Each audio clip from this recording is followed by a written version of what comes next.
Hello everyone, welcome to this next video in the journey of a new Juno X owner. And welcome to everyone who has recently subscribed and watched the previous video and engaged with it and commented on it. It's absolutely brilliant. I absolutely love it. Thanks so much. And I'm really glad that you guys got something out of it. Hopefully the journey will continue to give you something to either inspire or enjoy, or even both, as we discover more about what the Juno X can do and what is at the heart of it.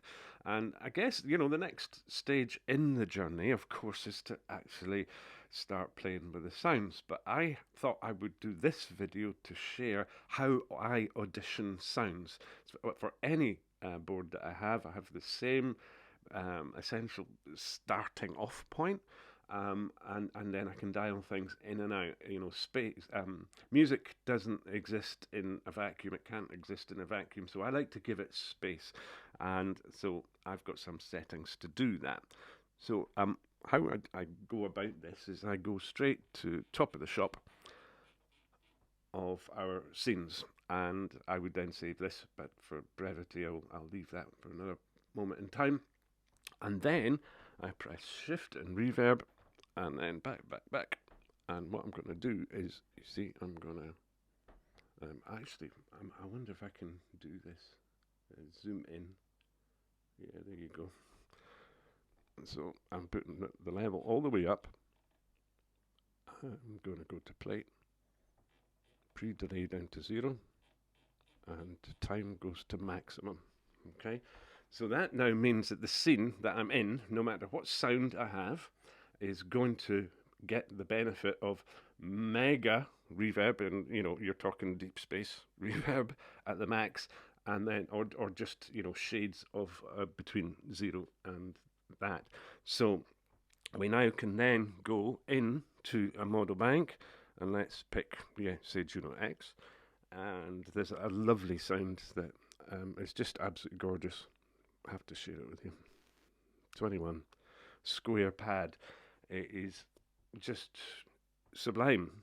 And so without reverb, it's such a graceful sound.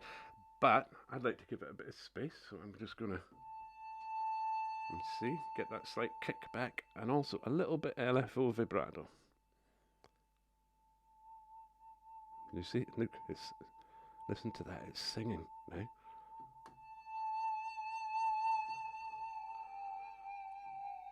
And so you could be inspired, and then perhaps pieces of music like this you might have.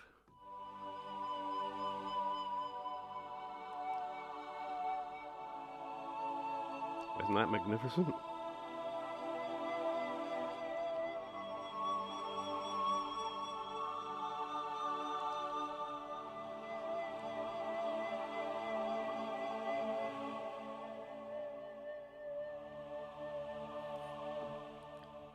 Tremendous, absolutely gorgeous. I should actually say that the Phantom is providing some background sounds just as I play up here, but isn't that? So just with the reverb and adding the LFO, we just give it a wonderful musical space, and that's gorgeous. What's there not to like about that? In a future video, I will go over some more sounds that I've discovered with the different models, but I wanted to show you some things specifically today. So one of the other unique things is, of course, is the Juno 60. So you've got the Juno X, the Juno 106, and the Juno 60. 3 Junos for the price of one, if you like. And let's go to here, yes. And again, we're going to do the same thing. Let's listen to it.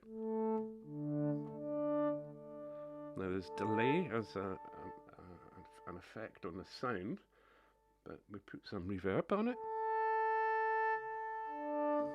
There we go, maybe too much. Lovely. And we're just going to do the same. We're going to put some LFO on it.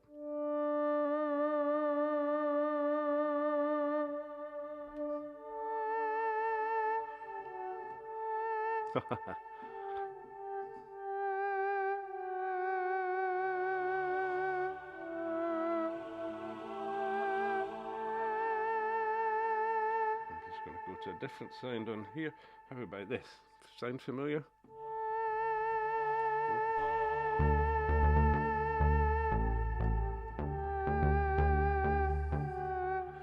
Pull the attack.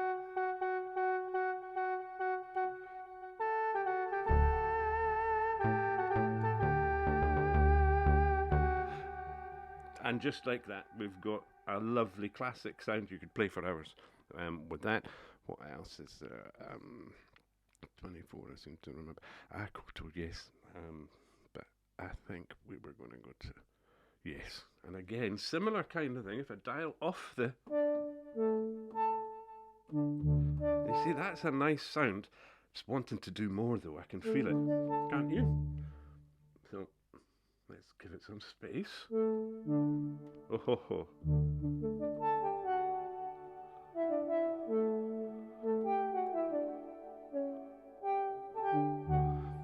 Now, again, LF4, let's make it sing.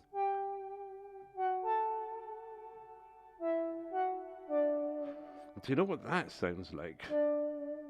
It's not exact, but in character.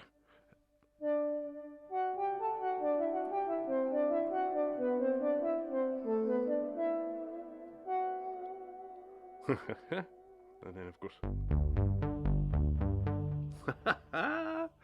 Oh, you see, all that character comes with just these little adjustments. You suddenly get excellent opportunity for creativity. It's just it just leaps out of you. And one of the things that I loved about the Juno 60 engine, same with the 106 actually, but you've got the original sounds. So let's dial that back again. Strings, but let's put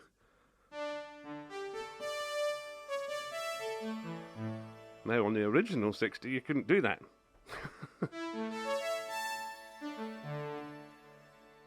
Isn't it? Oh, just brilliant. I love the sound. And I'm going to finish off with number 36, which I'm going to dial down. I'm going to go through pretty much. I'm not even going to add LFO to this one, but I found that it's absolutely a classic sound, which is 36 slow attacks in brass. So, brilliant portamento on that. Let's give it some of the...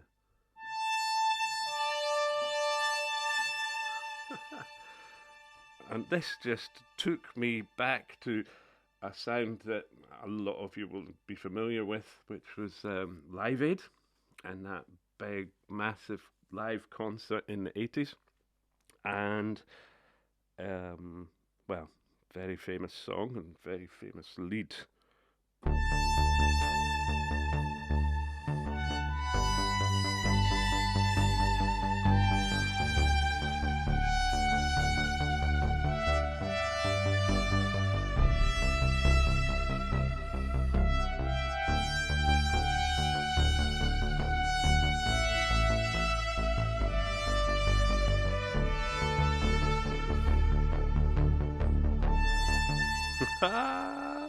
Isn't it fantastic? I've been wanting to get that kind of character of sound nailed for a while, and all I had to do was go to the Juno 60, sound 36, whack reverb on, and there you go. So anyway, I hope that is actually something that is of interest to you, and why not you try it? You've maybe got your own system for auditioning things. Some of you I know will prefer just the dry sounds as intended. I have a certain style of music, and I know immediately if the magic is happening or not for what I like to hear and how I like to create music.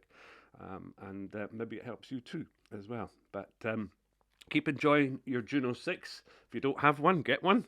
They're brilliant. And in the next video, I'm going to look more in depth towards the Juno X engine and maybe some more of the other sounds as well. And I will be doing the selection of a sound from Roland Cloud.